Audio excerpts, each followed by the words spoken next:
Assalamualaikum warahmatullahi wabarakatuh. Bismillah, alhamdulillah, wassalatu wassalamu ala rasulillah, Sayyidina Muhammad ibn Abdillah, wa ala alihi wa sahbihi wa man wala, amma ba'du. Yang sama-sama kita hormati, kita cintai, dan kita muliakan guru kita, Buya Yahya, beserta Umi dan keluarga semuanya.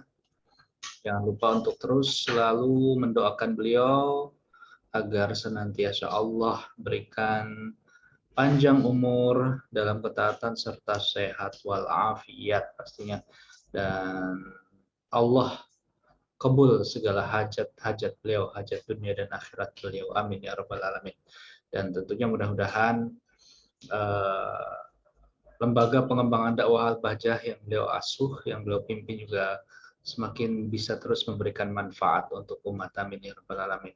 Dan tak lupa juga, alhamdulillah, sudah hadir di tengah-tengah kita akhinal kiram, Al-Ustaz Muhammad Rashad, guru kita bersama, guru kita semuanya, selaku pemateri di ngaji virtual, sahabat wakaf media Al-Bahjah, yang tentunya kita doakan juga beliau mudah-mudahan senantiasa diberikan panjang umur dalam ketaatan serta sehat walafiat, amin ya rabbal alamin. Bapak Ibu, orang tua kami semuanya, sahabat-sahabat semuanya, alhamdulillah di malam hari ini, di bulan yang sangat mulia ini, bulan Rabiul Awal, ya, di bulan di mana baginda Nabi Muhammad SAW dilahirkan, kita kembali istiqomah untuk belajar dan belajar, ya, belajar bersama pastinya dalam program ngaji virtual. Insya Allah malam hari ini bersama Ustaz Rashad dalam silsilah fikih praktis. Di pekan sebelumnya kita belajar tentang haid, ya. Jadi apa saja yang tidak boleh dilakukan oleh orang atau wanita haid. Penting ya untuk belajar fikih ini, penting sekali sahabat semuanya. Ya, sampai kita tidak belajar fikih, karena fikih ini nanti akan memudahkan urusan kita beribadah. Ya, seseorang yang tentunya tidak punya bekal fikih, saya mungkin ibadahnya akan sangat sulit sekali, ya, baik mungkin ibadah yang sifatnya pada Allah ataupun juga ibadah-ibadah sama manusia, terlebih lagi mungkin dalam kehidupan sehari-hari kita, karena fikih ini banyak sekali manfaatnya. Sambil menunggu sahabat-sahabat semua yang bergabung, silahkan mungkin Bapak Ibu semuanya persiapkan catatan terlebih dahulu. Mudah-mudahan kita semuanya dapat ilmu yang bermanfaat pada malam hari ini. Dan kita langsung saja mungkin persilakan guru kita Ustaz Muhammad Rashad untuk menyampaikan materinya. Fadhal Ustaz. Shallu ala Nabi Muhammad.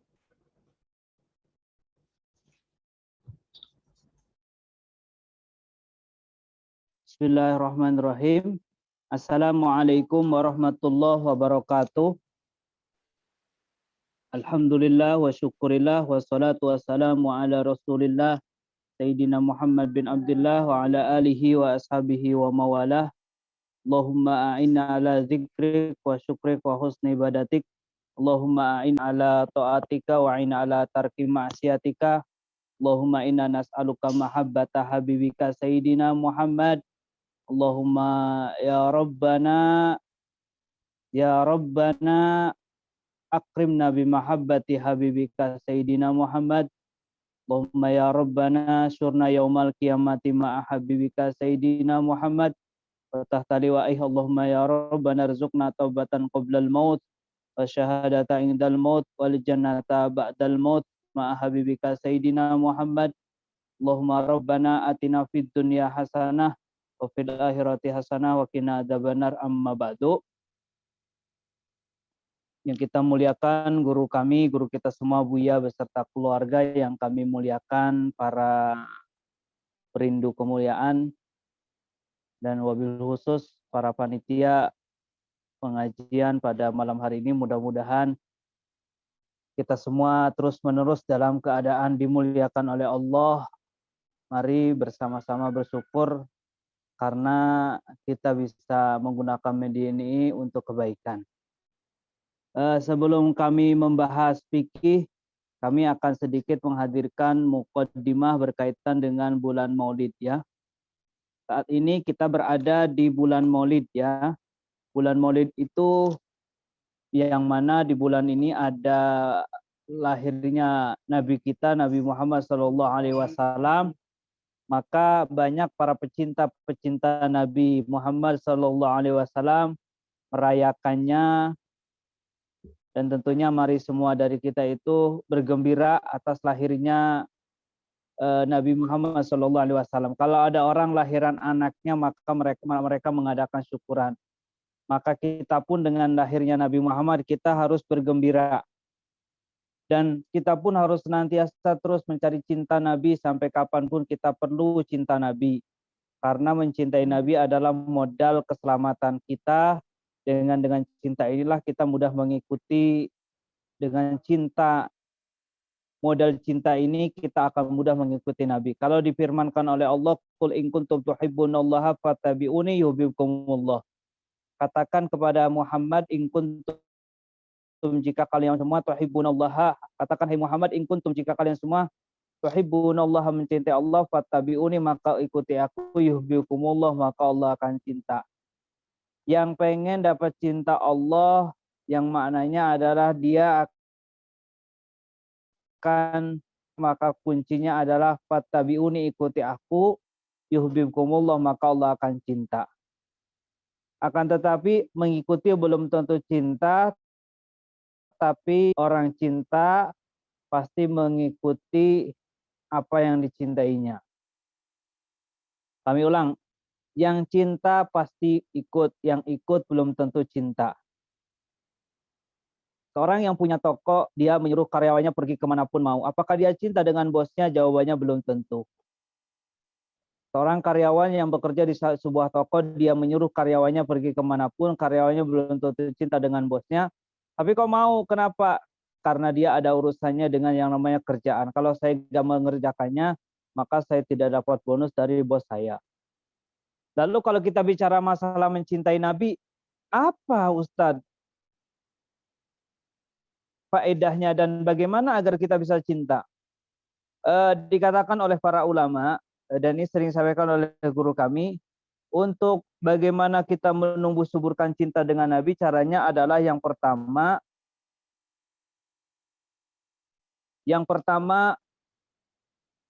agar kita bisa mencintai Nabi, yang pertama caranya adalah memohon kepada Allah Subhanahu wa taala agar diberikan kecintaan kepada Nabi dengan cinta yang sesungguhnya. Jadi yang kunci yang pertama, mohon agar diberikan kecintaan kepada Nabi dengan cinta yang sesungguhnya. Sebelum minta duit, sebelum minta yang lain, maka langkah yang pertama adalah mohon sama Allah Subhanahu wa taala agar diberikan kecintaan kepada Nabi dengan cinta yang sesungguhnya. Setelah memohon, baru lanjut yang kedua adalah yaitu membaca sejarah Nabi Muhammad SAW. Karena benar kata orang Indonesia, tak kenal maka tak sayang. Bagaimana bisa cinta dengan Nabi? Dia gak pernah baca sejarah Nabi gitu kan. Cuma untuk membaca sejarah Nabi itu kan perlu buku. Makanya dulu pernah ada direkomendasikan oleh guru kita Buya, beli buku namanya buku Fikih Sirah. Buku Fikih Sirah karya Dr. Muhammad Said Ramadan Al-Buti, ya. Allah yarhamu, sudah meninggal dunia, dan ini buku yang sangat digemari oleh guru kita Buya. Fikih Sirah sudah ada terjemahan dalam bentuk bahasa Indonesia. Atau buah karya dari Said Muhammad bin Alwi Al-Maliki, ada namanya Insan Kamil, ya. Itu ada, bisa udah direkomendasikan oleh guru kita Buya untuk memiliki dua buku tersebut. Selain dari buku tersebut, kami belum pernah mendengarnya, akan tetapi yang paling terpenting adalah jangan sampai kita membeli buku sejarah Nabi, akan tetapi kita tidak bertanya, kira-kira bukunya boleh dibaca apa enggak. Kalau bukunya enggak boleh dibaca, ya jangan. Sebab nanti yang dikhawatirkan bukan malah dia mencintai Nabi, akan tetapi yang menjadikan jauh dari Nabi. Jadi tolong baca ya, karena kalau tak kenal maka tak sayang. Seperti itu ya. Tolong direkomendasikan, dibeli bukunya ya. Jangan sampai rajin beli hal-hal yang lainnya, tapi untuk beli buku sejarah Nabi gak pernah mau. Jangan ya. Agendakan ya untuk bisa membeli buku sejarah Nabi Muhammad SAW ya. Tolong dibeli. Tanya dulu boleh apa enggaknya ya. Kemudian yang selanjutnya, nomor yang ketiga, agar kita bisa menembus suburkan kecintaan kepada Nabi, yang ketiga adalah yaitu memperbanyak salawat kepada Nabi Muhammad SAW. Banyak salawat kepada Nabi Muhammad SAW. Berapa kadar orang dikatakan banyak? Kadar orang dikatakan banyak membaca salawat adalah yaitu 300. Jadi minimal orang dikatakan banyak membaca salawat itu 300. Kurang dari 300 itu belum dikatakan banyak. Kata ulama, bukan kata saya ya, kata ulama ya. Jadi kadar orang dikatakan banyak baca salawat itu 300 ya. Salawatnya apa Ustaz? Salawatnya bebas. Boleh yang pendek, boleh yang panjang. Ada salawat yang sering dibaca di Majlis Al-Baja namanya salawat Fatih Al-Bidina Muhammad Al-Bashiri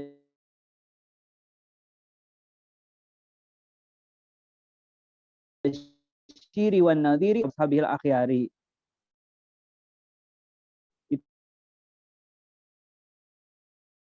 Itu salawat oleh guru apa saja bebas ya. Mau salawat yang paling bagus ya. Intinya memperbanyak. Makanya mumpung awal bulan Maulid ini coba putra-putrinya, keluarganya jadikan keluarga yang bersolawat ya. Setiap satu orang 300 kecil. Ya, beli tasbih ya. Baik tasbih digital ya, yang di jari atau yang dikepul tuh dipegang ini atau lain sebagainya untuk pengingat ya, seperti itu.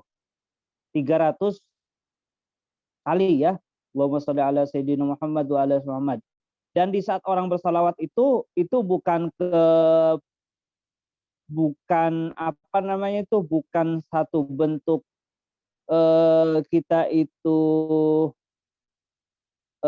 tidak baik. Justru kalau kata Nabi, man shalla alayya sallallahu biha asyra au kama qala.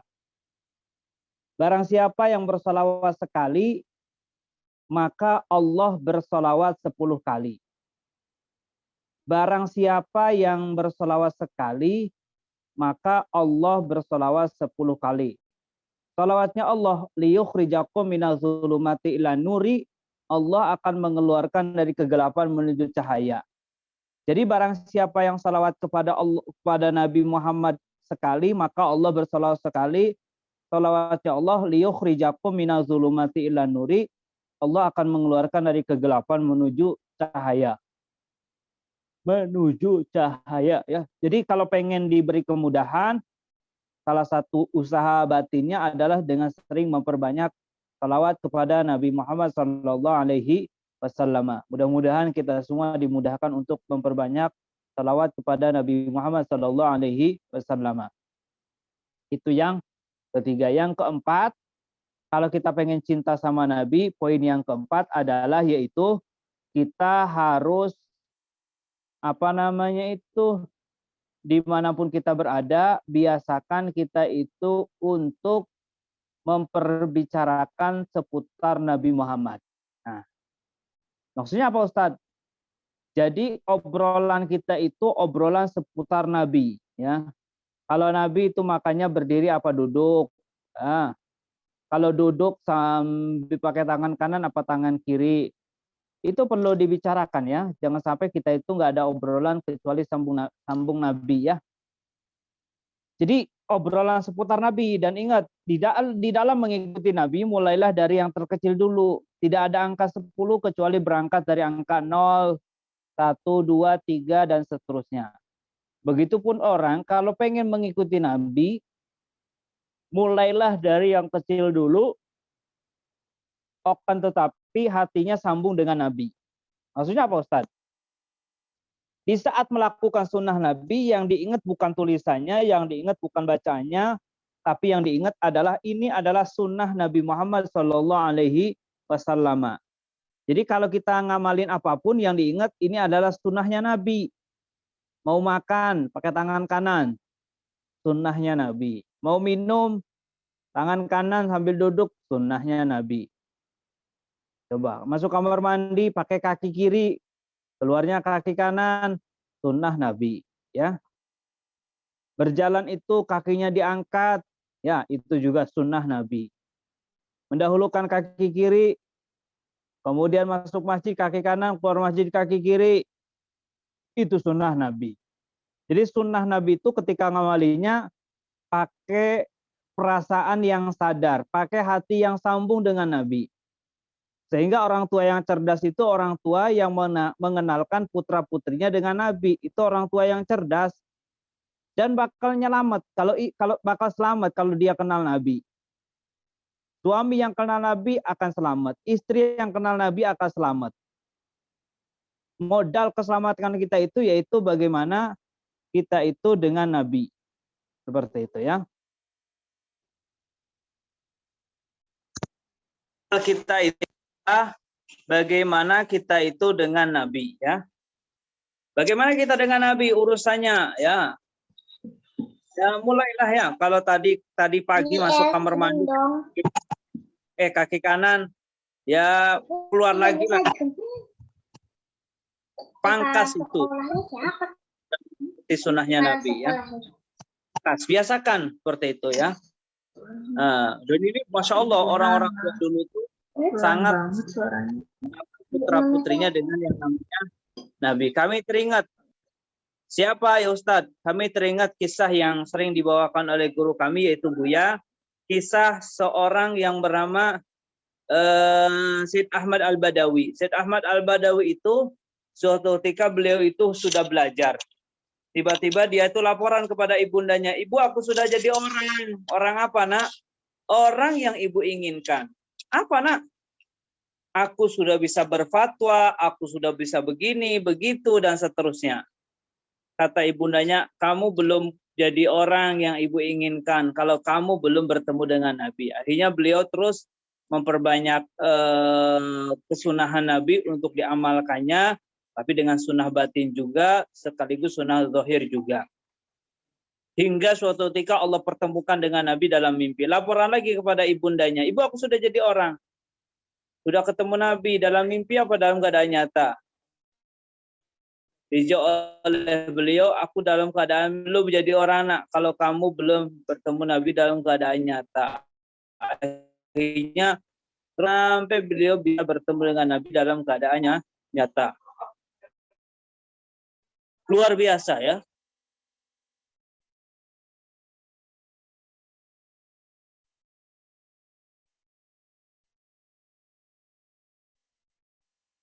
Itu. Makanya ayo bulan Maulid ini jadikan program kita itu untuk bagaimana kita itu memupuk kecintaan kepada Nabi.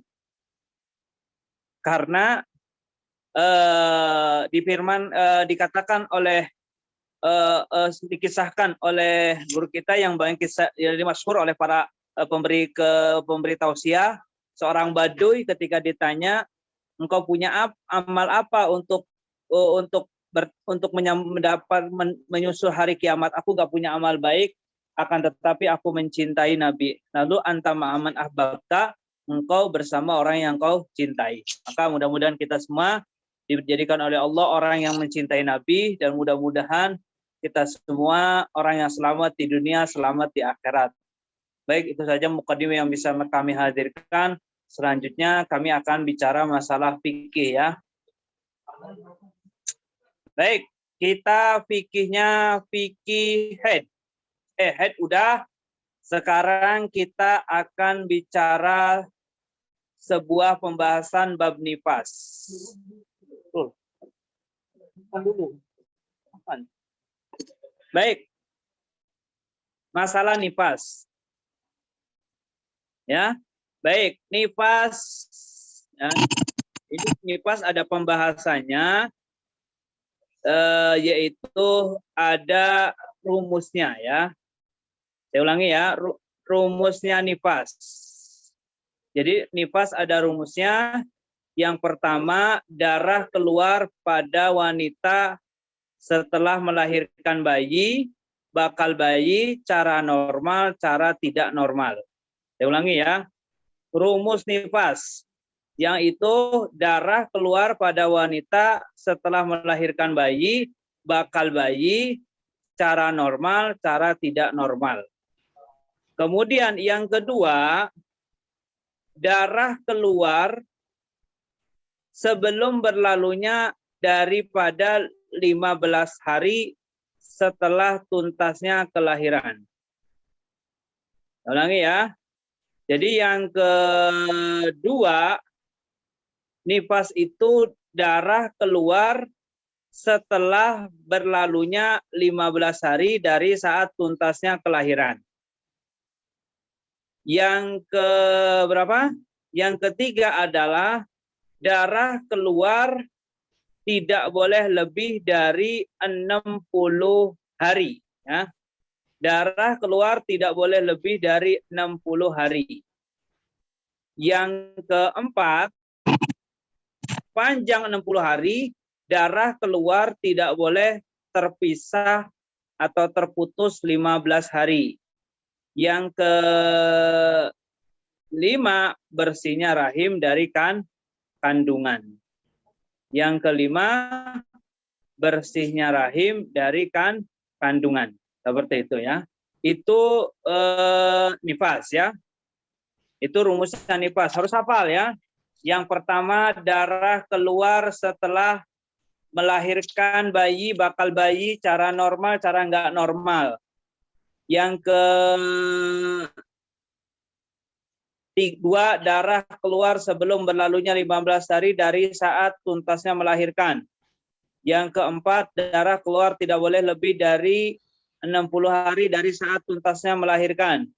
Yang keempat, sepanjang 60 hari darah tidak boleh terputus 15 hari. Yang kelima, bersihnya rahim dari kandungan. 5 rumus ini harus terpenuhi ya. Nah, di masyarakat itu biasanya kalau dalam bab nifas ini ada namanya sebuah wawasan. Jadi paling sedikitnya nifas itu kan setetes. Umumnya 40, paling banyaknya 60. Kalau kita kembalikan kepada definisi nifas, nifas itu adalah darah yang keluar, mohon maaf, dari farjinya seorang wanita setelah tuntasnya kelahiran sebelum melampaui hari 15 hari dari waktu tuntasnya melahirkan.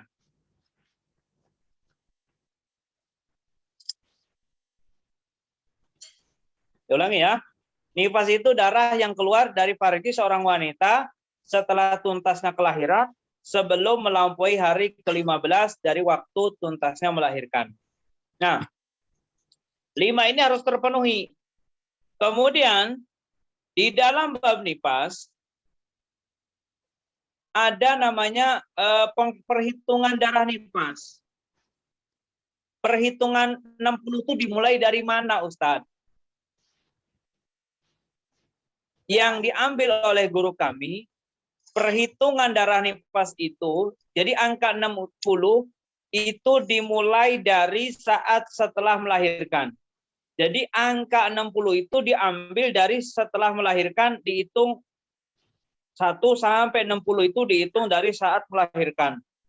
Hukumnya, sedangkan hukumnya itu diambil dari saat pertama kali keluar darah.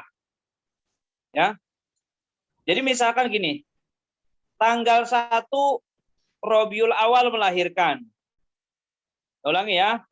Tanggal 1 seorang ibu melahirkan. Tidak mengeluarkan darah kecuali setelah tanggal 10 dari saat tuntasnya kelahiran. Maka yang dihukumi nifas itu adalah dari mulai hari ke-10.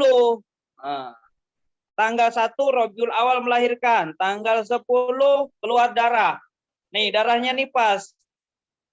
Dihukumi nifasnya dari tanggal 10, hitungan 1 sampai 60-nya dari mulai saat tuntasnya melahirkan. Seperti itu ya. Itu selesai ya. Ini yang diambil oleh guru kami. Memang dalam hal ini tuh ada 3 pendapat ya. Dimulai dari saat melahirkan secara hukum dan bilangannya. Ada pendapat seperti itu ya. Ada dimulai dari saat keluar darah di dalam hukum dan bilangannya. Jadi ada 3 model. Ada hukum dan bilangannya dimulai dari saat melahirkan. Ada yang namanya hukum dan bilangannya dimulai dari keluar darah.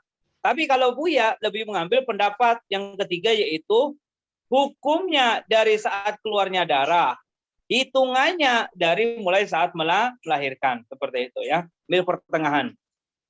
Jadi yang Buya pilih itu saat melahirkan dan hukumnya dimulai dari saat keluar darah ya. Yang kami pilih tersebut yaitu perhitungan dimulai dari saat melahirkan, hukumnya dimulai dari saat keluarnya darah, seperti itu ya. Baik, kemudian yang selanjutnya yang perlu dibahas oleh kita itu adalah setelah ada orang keluar darah lebih dari 60 hari, misalkan 61 hari.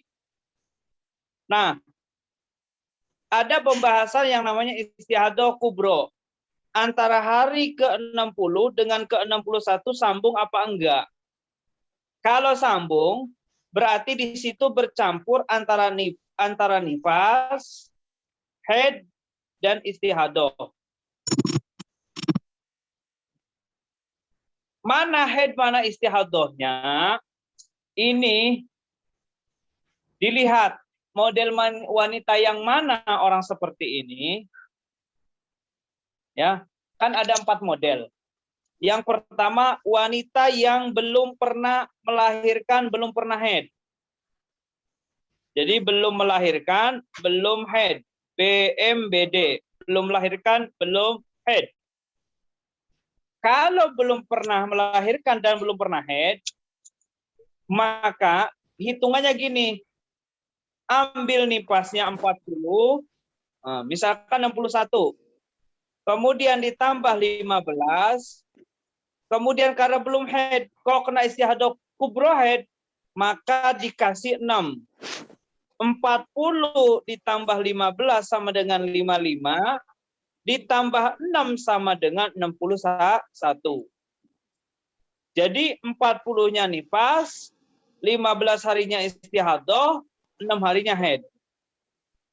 Loh Ustadz, 15 hari itu angka apa? Angka untuk dikatakan dia haid itu adalah dikasih masa suci dulu 15 hari.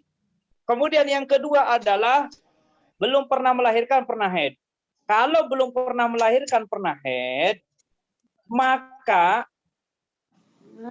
ambil 40, kemudian haidnya ngambil kebiasaan, misalkan 75.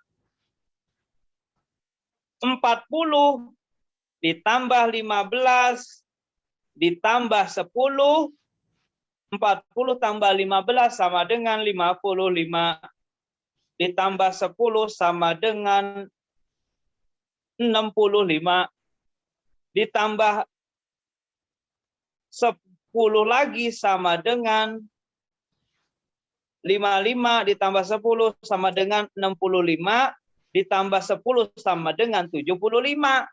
Berarti 40-nya nifas, 15 harinya istihadah, 10 harinya haid, 10 harinya lagi istihadah, seperti itu. Kalau wanita belum pernah melahirkan, belum pernah haid. Kalau pernah melahirkan, pernah haid, ya maka ngambil kebiasaan semuanya. Biasanya 50 nifasnya. Ya udah 50 nifas, ditambah 15, ditambah haidnya biasanya berapa. Kalau pernah melahirkan, belum pernah haid, pernah melahirkan, ambil kebiasaan, kemudian belum pernah haid, berarti ngambil umumnya orang orang head seperti itu. Itu saja untuk pembahasan ilmu nifas. Dalam bisawab. Ada yang mau tanyakan? Baik, Masya Allah, Ustadz, sepertinya antum lelah sekali malam hari ini. Ustadz, mungkin untuk sesi kali ini, baik, Afwan, Ustadz dan juga sahabat-sahabat semuanya, ini dikarenakan ada kesalahan teknis dari kami. Mungkin untuk sesi ini, sebelum masuk sesi tanya jawab, kita akhiri dulu ya untuk Zoom meetingnya. Nanti kita share link yang baru agar teman-teman yang tadi kesulitan bisa masuk. Gimana Ustadz? Jadi nanti kita kasih link yang baru. Ya, biar bisa banyak yang bergabung ya. Jadi nanti teman-teman silakan pantau di grup untuk link yang barunya. Setelah ini akan kami share ya. Saya akhiri dulu untuk Zoom ini. Nanti silakan bergabung lagi dengan link baru biar bisa bergabung semuanya. Baik.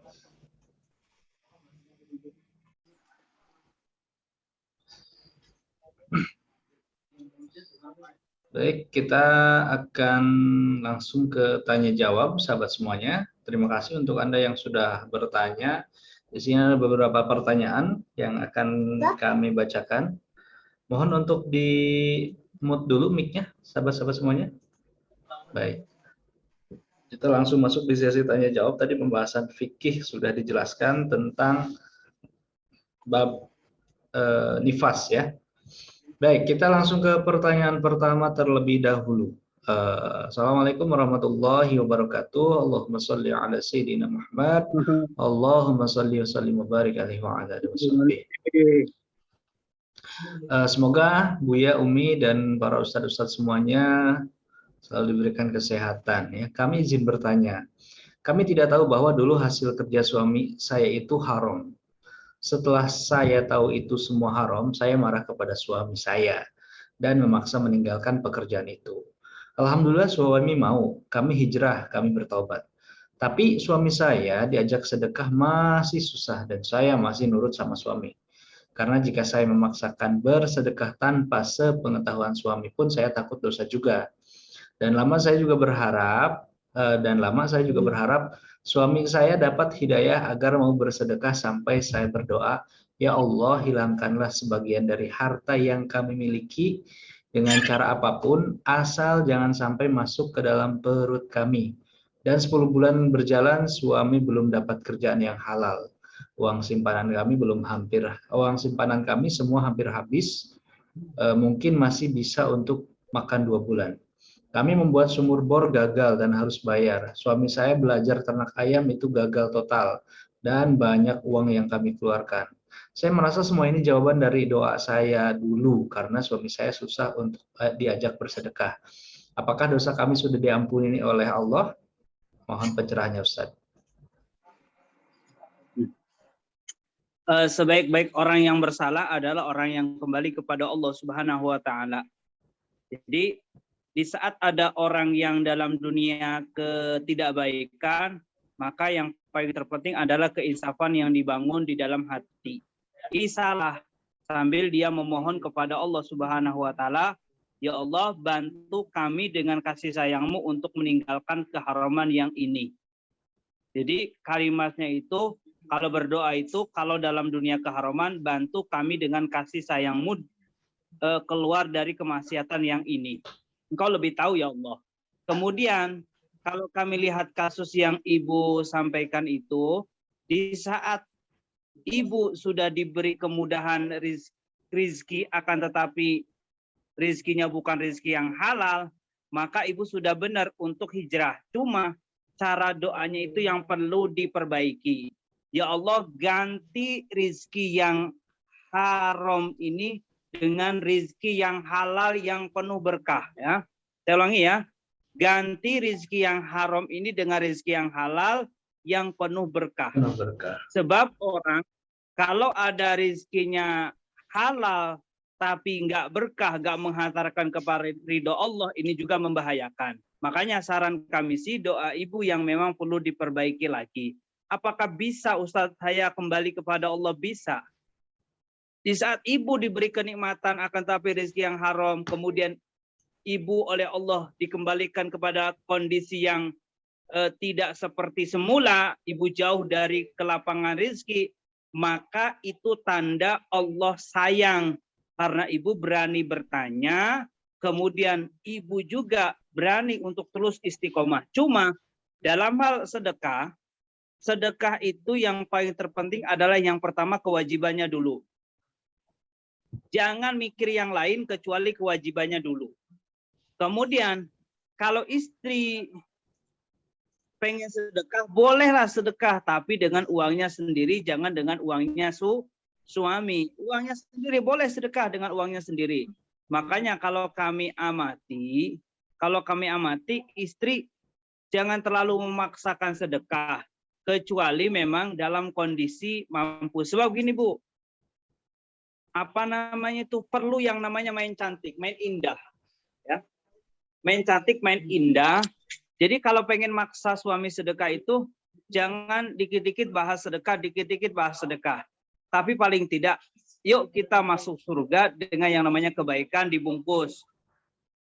Dirayu dulu dan lain sebagainya. Kalau sudah tercukupi dan lain sebagainya, sedekah nggak apa-apa. Sedekah dengan sesuai kemampuan. Tapi jangan di saat nggak mampu, jangan sampai nggak sedekah.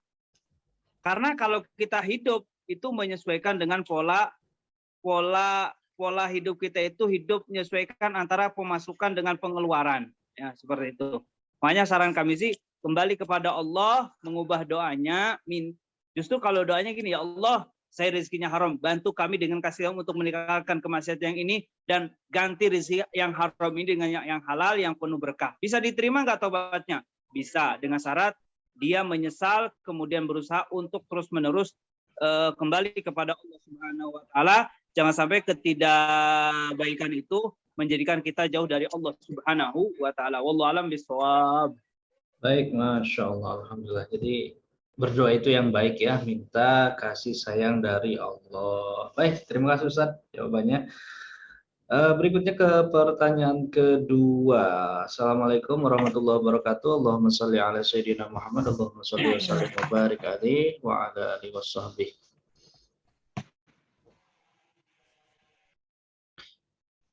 Izin bertanya, bagaimana jika ketika selesai salam kita melihat telapak kaki kita terbuka, tertarik rok bawah saat duduk? Mungkin ini ketika sholat ya. Ketika sholat, selesai salam kita melihat telapak kaki kita terbuka. Ustaz, mohon jawabannya. Di saat selesai sholat, kemudian gini, auratnya perempuan itu ketika sholat itu adalah sekujur tubuhnya kecuali wajah dan telapak tangan. Saya ulangi dulu ya. Jadi auratnya perempuan ketika sholat itu sekujur tubuhnya kecuali wajah dan telapak tangan. Zahiran wa batinan. Dalam dan luar. Nah, zahiran wa batinan. Nah, akan batal aurat itu jika terlihat dari samping kiri, samping kanan. Akan batal kalau terlihat dari samping kiri, samping kanan, atas, bukan dari bawah. Kalau dari bawah, maka itu tidak membatalkan sholat. Mohon maaf, kalau ada orang sholatnya diranjang, diranjang, kemudian kalau dia nggak pakai itu, kemudian kelihatan dari bawah, auratnya kelihatan dari bawah, maka itu tidak batal. Kalau itu kasusnya setelah selesai sholat kok kelihatan auratnya, dilihat. Ini kejadiannya sebelum sholat apa setelah sholat. Kalau kejadiannya setelah sholat maka tidak bermasalah. Diperkirakan saja ya. Oh ini setelah sholat, saya tadi kesobek. Oh gak masalah. Tapi kalau kejadiannya pas sholat, kalau kelihatan dari bawah, maka itu tidak bermasalah. Seperti itu ya. Tapi kalau kelihatan dari atas, maka bermasalah. Maksud bermasalah itu membatalkan di dalam sholat. Itu saja. Wallahu a'lam. Baik. Terima kasih Ustaz jawabannya. Ke pertanyaan berikutnya. Ini berkaitan dengan janji atau nadar. Assalamualaikum warahmatullahi wabarakatuh. Allahumma sholli ala sayyidina Muhammad. Allahumma sholli wa sallim wa barik alaihi wa ala alihi washabbihi.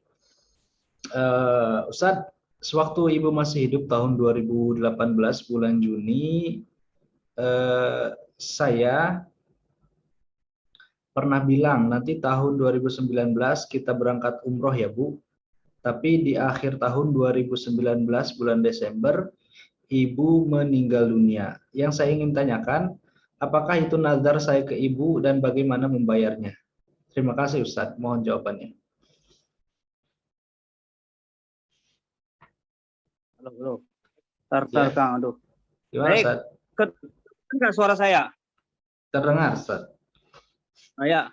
Baik, masalah apa tadi, haji apa umroh? Umroh Ustadz. Baik, umroh itu kan termasuk salah satu kewajiban bagi orang yang mampu itu seumur hidup sekali. Jadi umroh itu wajibnya seumur hidup sekali. Sunnahnya ya tidak harus umur hidup sekali, tapi kalau bisa ada agenda lah untuk umroh. Mudah-mudahan kita bisa umroh kalau sudah dibuka ya. Kemudian terkait masalah seorang itu nanti kalau tahun 2019 kita umroh bareng. Nggak tahunya itu kalau memang benar itu kalimatnya nazar.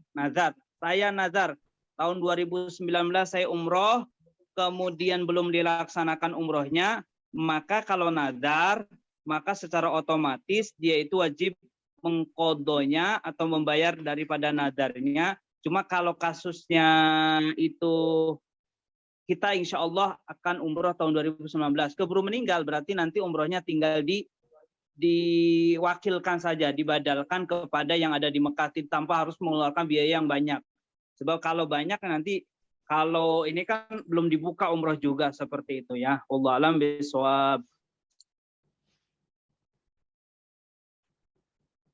Baik, terima kasih Ustadz. Pertanyaan berikutnya seputar kartu kredit. Assalamualaikum warahmatullahi wabarakatuh. Allahumma sholli ala sayyidina Muhammad, Allahumma sholli wa sallim wa barik alaihi wa ala alihi washabihi. Izin bertanya, apa hukum mempunyai kartu kredit ya, dan bagaimana hukumnya jika berbelanja menggunakan kredit card walaupun dengan cicilan bunga 0%? Mohon jawabannya Ustaz.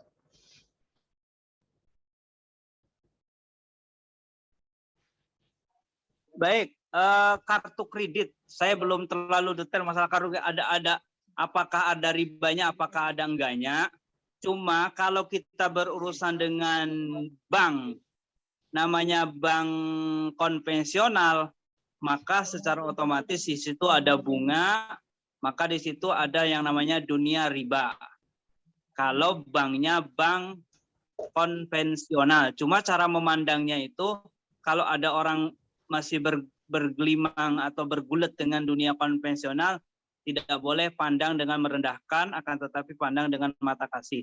Kemudian terkait kartu kredit, kalau memang itu nabung kemudian dibentukkan dalam dalam uang tersebut seperti di ATM, maka tidak bermasalah kalau memang seperti ATM. Cuma saya belum tahu detailnya sistemnya seperti apa sih. Apakah memang seperti bank syariah yang memang nggak ada bunganya, maka itu tidak bermasalah. Itu saja, wallahu alam bishawab.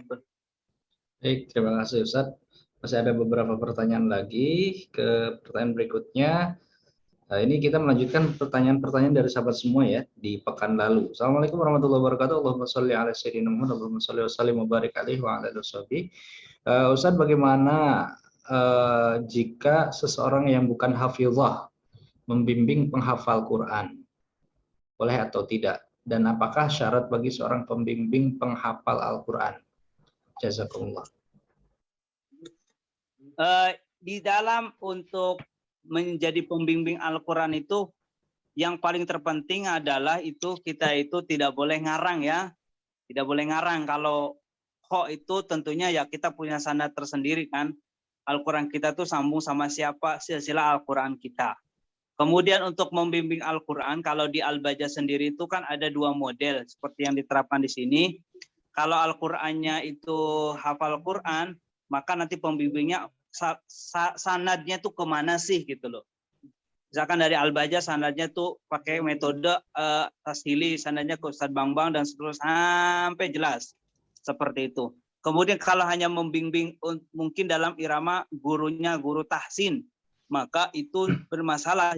Tidak bermasalah. Yang penting dia itu tidak ada kebohongan dan dia berusaha dengan sesuai kemampuannya. Seperti hanya yang diterapkan di sini-sini juga ya sesuai kemampuan. Kho ya kho, jangan ho jadi ha, jadi ha, itu kan bermasalah juga. Tidak bisa membedakan antara ha dan kho.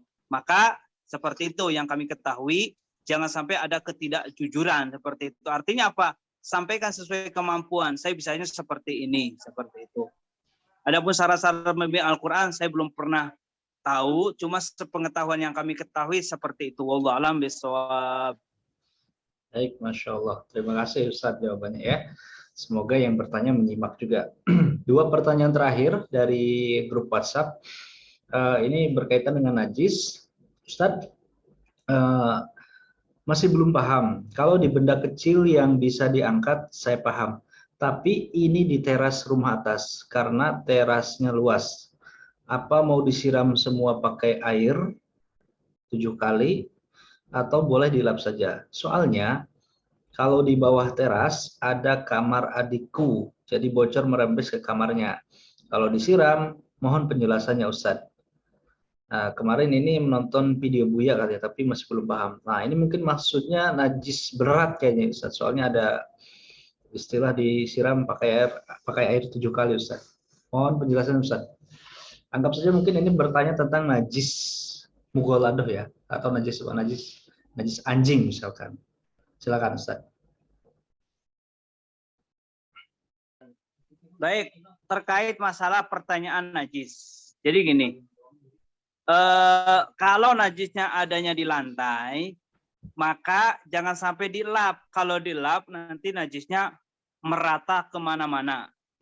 Tapi caranya adalah keringkan dulu tempat yang terkena najis, entah itu dengan tisu atau dengan lap. Setelah dikeringkan, baru nanti dikasih air tempat yang terkena najis saja. Jadi jangan dipel semua, jangan sampai diguyur semuanya satu rumah. Tempat mana sajakah yang terkena najis, maka disitulah yang dibersihkan atau disucikan. Seperti itu. Dan jangan sampai was-was. Enggak, Ustaz, di lantai atas ngerembes. Paling tempat mana sih yang ngerembes yang kena air najis? Ya di situ aja yang kena air najis. Kalau selebihnya enggak. Karena gini, contoh, kalau ada anduk jatuh di kamar mandi, itu sebenarnya enggak najis. Karena umumnya kalau orang mandi di kamar mandi atau buang hajat di kamar mandi, maka diguyur semuanya. Ya enggak bermasalah, tidak menjadikan najis seperti itu. Maka solusinya adalah yaitu mana tempat yang harus terkena najis, dari situlah tempat yang harus dibersihkan. Wallahu a'lam bishawab.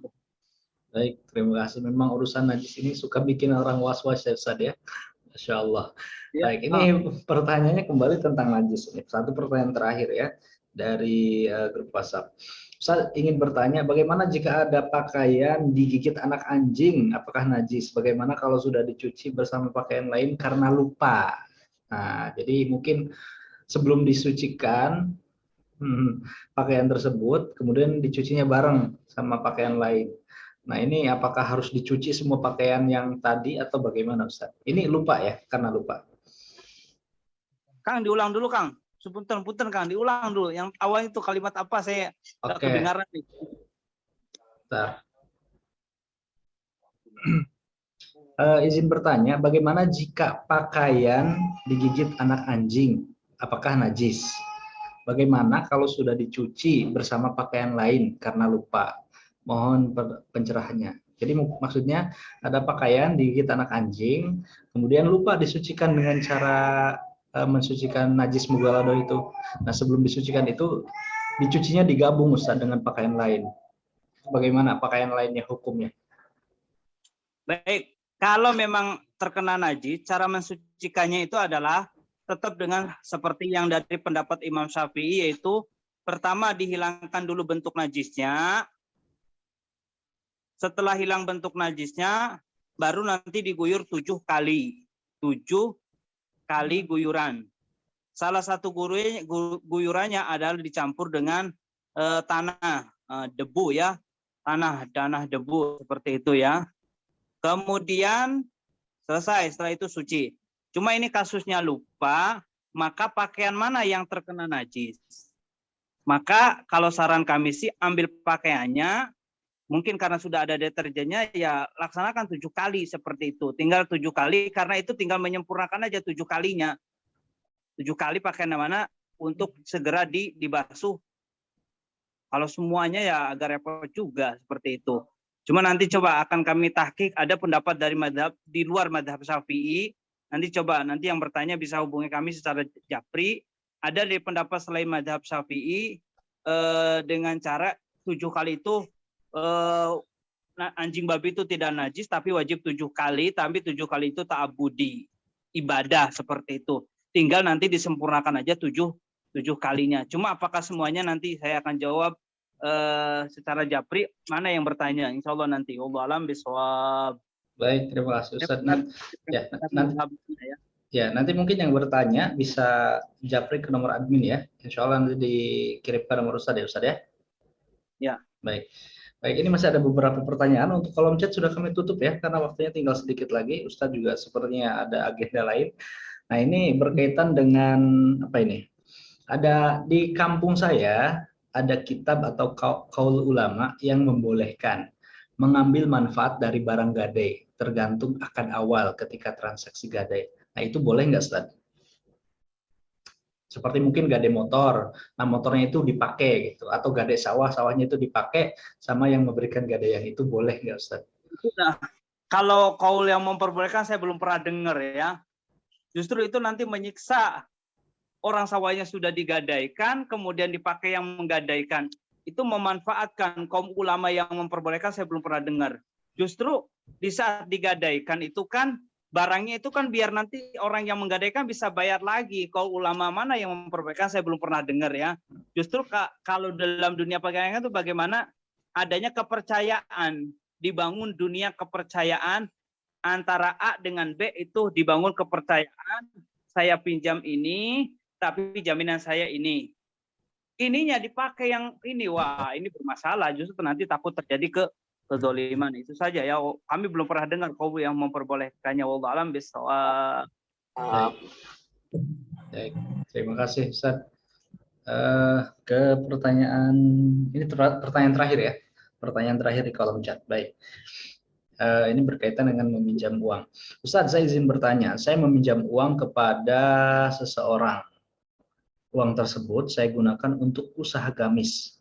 Namun, di tengah perjalanan ternyata banyak yang memerlukan gamis untuk berhijrah. Karena itu, saya berniat sedekah dengan gamis tersebut. Yang saya tanyakan, apakah sikap saya tersebut dibenarkan oleh agama? Sedangkan saya berpikir terkait uang adalah akadnya pinjam-meminjam. Baik, jadi mungkin bisa dipahami Ustaz pertanyaannya? Ya, bisa. Baik, terkait masalah pinjam-meminjamkan. Jadi minjemin uang buat jualan gamis. Tapi di saat di tengah perjual taunya itu ada orang pengen hijrah lalu dibantu dengan memberikan gamis kepadanya. Yaitu gak masalah, yang paling terpenting adalah yaitu dia itu untuk membayarnya itu sudah bisa memperkirakan. Meskipun saya kasihkan, masih saya tetap bisa membayarkan ininya. Justru kemuliaan di saat kita menolong orang lain untuk hijrah menutup aurat seperti itu ya, itu tidak bermasalah. Karena itu mungkin bisa mengambil dari keuntungan dia jualan gamisnya. Wallahu a'lam bishawab. Baik. Jadi artinya dua hal yang berbeda Ustaz ya. Kalau kita tetap bertanggung jawab atas hutang kita. Sedangkan sedekah itu mungkin bagian dari amal kita ya. Ustaz, mungkin ingin memberikan kesempatan sahabat bertanya secara langsung. Satu pertanyaan mungkin. Boleh, silakan. Sebelum kita menutup dengan doa. Kalau tidak ada, kita langsung tutup dengan doa ya. Baik, silakan Ibu Irma. Langsung saja ya. Satu pertanyaan.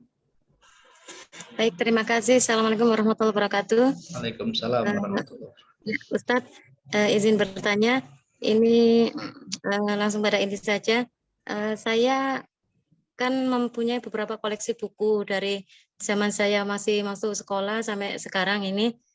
Dan setelah saya buka-buka lagi, ini ternyata saya baru ingat, oh ada yang belum saya baca, atau ada beberapa yang masih saya baca sebagian, ada beberapa yang khatam. Intinya tidak semua, belum semua saya selesaikan. Jadi apakah ini buku-buku ini termasuk genre agama, Ustadz? Nah, jadi apakah saya berdosa gitu, Ustadz? Maksudnya takutnya ke depan, iya, apa saya akan dihisab? Iya, benar-benar. Diberikan pertanggungjawaban kelak gitu loh, karena saya belum menyelesaikan, takutnya belum sempat lagi. Ya mudah-mudahan saya sempatkan. Amin. Terima kasih Ustaz. Assalamualaikum warahmatullahi wabarakatuh. Assalamualaikum warahmatullahi wabarakatuh. Terima kasih Ibu Irma. Silakan Ustaz. Nah, ini punya buku banyak sekali ya, bukunya buku agama, insya Allah manfaat. Tapi belum sempat kebaca semua. Dosa enggak? Nanti dihisab enggak Ustaz? Insya Allah luar biasa. Di saat kita membeli buku, tentunya yang paling terpenting adalah buku itu buku yang ada manfaatnya ya. Kalau sudah buku yang ada manfaatnya, masalah baca tidak dibacanya, saya belum pernah mendengar keterangan nanti akan dihisab apa enggak. Yang penting di saat kita memiliki buku itu benar apa tidak. Cuma kalau memang buku itu tumpukannya yang memang kurang mengundang manfaat kepada kita, maka lebih baik sedekahkan kepada orang yang kira-kira ada kesempatan untuk membacanya. Seperti itu. Bisa dilihat di kiri kanan kita, mungkin yang berada di jauh sana, mungkin ada kesempatan. Masalah apakah dihisab apa enggaknya, saya belum pernah dengar. Beli buku, kemudian belum dibaca, takut dihisab ya, saya belum pernah dengar. Coba nanti saya tanyakan lagi ke guru saya, ya, seperti itu ya. Wallahu a'lam bishawab. Baik, Masya Allah. Jazakallah Ustaz. Baik Ustaz, sebenarnya sudah cukup ya untuk sesi tanya jawab. Sudah banyak sekali pertanyaan juga. Kita lanjut nanti Sabtu pekan berikutnya. Saatnya mungkin Ustaz menutup dengan doa Ustaz. Baik, bismillahirrahmanirrahim. Alhamdulillahirabbil alamin. Allahumma shalli ala sayyidina Muhammad wa ala ali sayyidina Muhammad.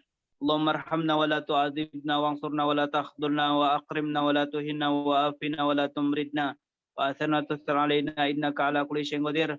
Allahumma ya Allah, jauhkan dari kami segala maksiat, ampuni dosa kami, panjangkan umur kami, sehat dan taat, lapangkan rezeki kami dengan yang halal yang menghantarkan kepada ridha-Mu ya Allah. Ya Allah, cintakan kami kepada sesuatu yang dicintai Nabi Muhammad, bencikan kami kepada sesuatu yang dibenci Nabi Muhammad. Mudahkan lisan ini memperbanyak salawat kepada Nabi Muhammad. Ya Allah, panjang umur, sehat dan taat ya Allah. Lapangkan rezeki kami dengan yang halal yang menghantarkan kepada ridha-Mu ya Allah. Jauhkan dari kami wabah ya Allah. Sampaikan pahala yang ada di tempat ini kepada orang yang mendahului kami ya Allah. Berikan kepada kami ya Allah husnul khatimah setelah panjang umur. Rabbana atina fid dunya hasanah wa fil hasanah wa qina adzabannar. Sallallahu alaihi Muhammad wa ala alihi wasallam. Al-Fatihah.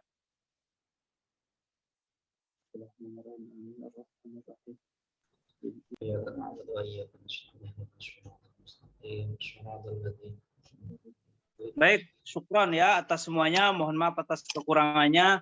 Mohon doa selalu. Wassalamualaikum warahmatullahi wabarakatuh. Waalaikumsalam warahmatullahi wabarakatuh. Baik, Masya Allah, jazakumullah khairan, ahsanal jaza Ustaz Muhammad Rosyad untuk waktu dan juga ilmu yang sudah disampaikan malam hari ini. Sekali lagi terima kasih, mudah-mudahan bermanfaat untuk kita semuanya ya. Baik, sahabat semuanya, mohon maaf sekali malam hari ini banyak sekali kekurangan ya.